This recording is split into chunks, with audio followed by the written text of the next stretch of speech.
seen them club at least 3 young people. Now they're moving into the crowd and beating them with the nightsticks. There are a lot of young people on the ground now. There's another one hit the ground and he's screaming. They're really letting him have it. August 26, 1968, the first day of perhaps the most notorious and controversial Democratic National Convention in American history. When it began, the United States was in their 7th year of deploying troops into Vietnam, and President Lyndon B. Johnson had already announced his decision not to run for re-election. Yet his actions in his previous 5 years as president had only increased the amount of discontent amongst hundreds of thousands of Americans. When Johnson had succeeded to the presidency following the assassination of John F. Kennedy, it had not taken him long to exponentially increase the amount of troops being sent overseas. At the same time, the counterculture movement had kicked into full swing back home, with the war progressively growing more and more repulsive. Gradually, the hippies and freethinkers began to formulate ways that would significantly make a stand against the war and bring the soldiers home. But it was not until the end of 1967 that true genius struck a small group of people gathered together to celebrate New Year's Eve. A young man with striking features and a shock of curly black hair was the first to bring up the subject that night.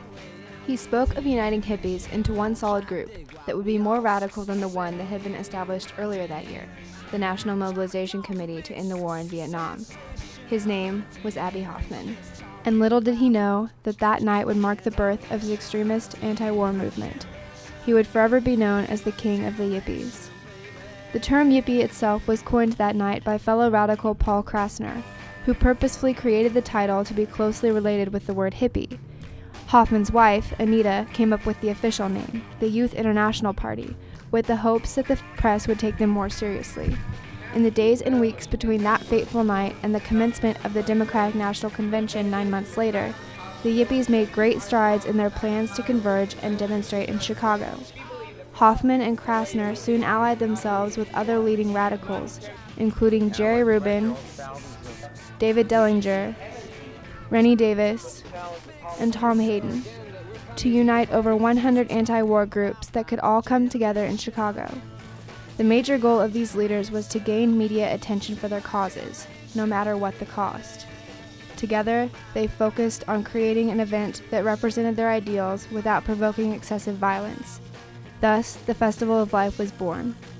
Rubin explained it best. Our idea is to create a cultural, living alternative to the convention. We want all the rock bands, all the underground papers, all the free spirits, all the theater groups, all the energies that have contributed to the new youth culture, all the tribes, to come to Chicago, and for 6 days we will live together in the park, sharing, learning, free food, free music, a regeneration of spirit and energy. The convention gives us a stage, a platform, an opportunity to do our own thing, to go beyond protest into creative cultural alternative. The Chicago Seed, a local newspaper, referred to the event as a festival of life, music, and love, yet reported that it could end up as a festival of blood instead. Whether or not Hoffman and his friends took this into consideration beforehand, they did not let it slow them down in their fight to be heard. Meanwhile, as August drew nearer, Chicago's mayor, Richard Daley, was determined not to let the yippies and their Festival of Life cause his convention to be relocated, interfering with his dream of hosting the event.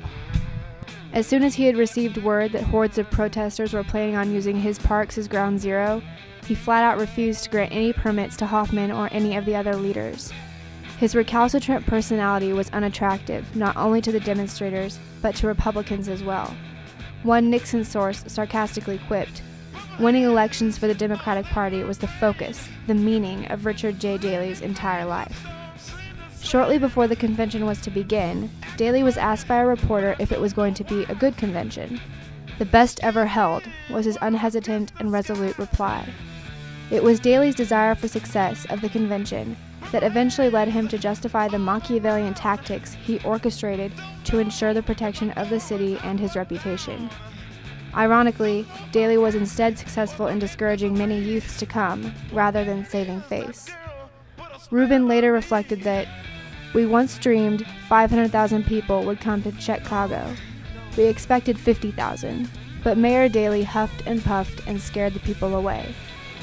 Daley's reputation grew even less respectable as the several thousand delegates began arriving for the convention, highly annoyed at the security restrictions they were forced to navigate just to reach the convention hall. Once inside, seating of states in the hall was arranged in direct relation to each delegation's loyalty to Mayor Daley and the Johnson-Humphrey administration. Daley's ludicrous tactics had the convention thoroughly controlled inside and out. Throughout the Democratic National Convention, the level of tension and excitement within the amphitheater was equivalent to that of the combat going on in the streets a mere 5 miles away. In the months prior to the convention, the Democratic Party had undergone extreme upheaval with the assassination of Senator Robert Kennedy and the decision of President Lyndon B. Johnson not to run for re-election. With these two events, Democrats had lost their lead candidates and were now forced to settle on one most had little, if any, faith in. Hubert Horatio Humphrey, Johnson's vice president and right-hand man, made the decision to run for the presidency in late April of 1968, a little less than a month after Johnson had made his decision to withdraw. Many saw Humphrey as simply Johnson's replacement. He was known for his unerring political loyalty towards the president during LBJ's 4-year term. Yet, unfortunately for Humphrey, this did not fall in his favor. Humphrey was not only associated with the administration's policies of the previous 4 years, but with the decade's failings, particularly the racial divisions and riots that racked numerous cities. Yet he was able to secure the presidential nomination, most likely due to the thousands of protesters who had traveled to Chicago. At one point during the convention, a group led a pig around Grant Park, claiming that it would make for a better candidate than any of the actual contenders. Without their countless antics, Humphrey would have undoubtedly lost the race to Senator Eugene McCarthy, the favorite and clearly a stronger candidate. Perhaps then the Democrats would have won the presidential office in 1968. It is important to understand that the events that transpired that summer on the streets of Chicago were not spur-of-the-moment riots led by crazed individuals. In fact, the protesters and demonstrators were not the instigators of the fighting that made the 1968 convention so infamous. For several months prior to the convention, Abbie Hoffman, Jerry Rubin, and Paul Krasner had led plans to bring thousands together for the convention. They held no intention of committing violent acts, simply of creating a myth that would forever be connected to Chicago, August 26th. In response to Daley's seriousness, Hoffman and his Yippie followers formulated many outlandish acts for the week of the convention, among them a plan to contaminate Chicago's water supply with LSD and a protest involving naked bodies in Lake Michigan. Essentially, the Yippies were poking fun at Daley, and this was their way of taking a stand.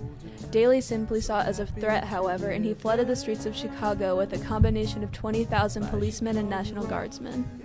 A report of the Walker Commission stated that individual policemen, and lots of them, committed violent acts far in excess of the requisite force for crowd dispersal or arrest. The riots between police and demonstrators were certainly the cause of the majority of national attention towards the convention, and it was not positive. The worst riot, the Battle of Michigan Avenue, occurred on the 28th after the Vietnam platform calling for the removal of troops was not passed at the convention.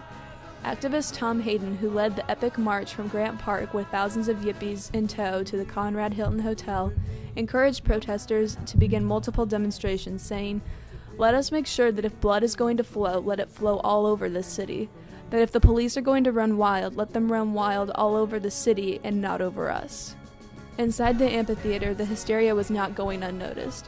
Senator Abraham Ribicoff of Massachusetts referred to the violence outside as Gestapo tactics in the street of Chicago. The events of that Wednesday were solid evidence of the failure of the 1968 Democratic Convention. Following the devastation in Chicago that August came the infamous trial of the Chicago Seven, 8 including Black Panther co-founder Bobby Seale. The trial began on September 24, 1969, with attorneys William Kunstler and Leonard Weinglass defending Abbie Hoffman, Jerry Rubin, David Dellinger, Rennie Davis, Tom Hayden, Lee Weiner, and John Froines. The prosecutors Richard Schultz and Tom Ferran, along with Judge Julius Hoffman, made their allegations against the defendants in quite a comedic way.